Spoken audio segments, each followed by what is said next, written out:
Od Aiše radijallahu anha se prenosi da je poslanik sallallahu alejhi ve sellem rekao: Aiša, kome bude data blagost i obzirnost, tome je dato dobro i dunjaluka i ahireta.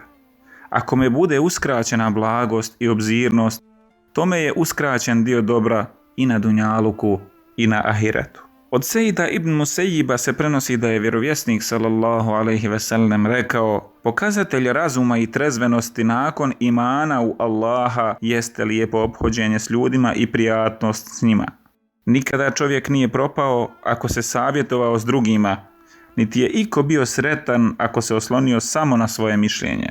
Kada Allah hoće da upropasti nekog svoga roba, prvo što mu uradi jeste da mu poremeti njegov stav i mišljenje.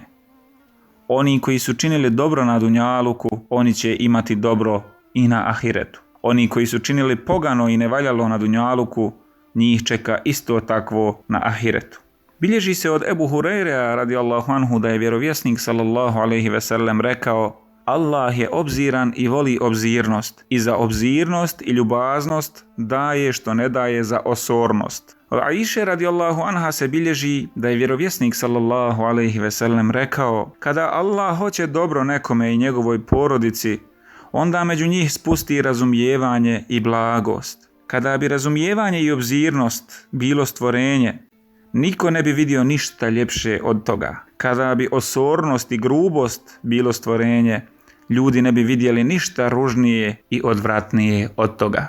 Rekao je Muhammed sallallahu alejhi ve sellem: neće se razumijevanje i obzirnost naći nikod koga, a da ga neće uljepšati, niti će i od koga biti oduzeto, a da ga neće unakaziti.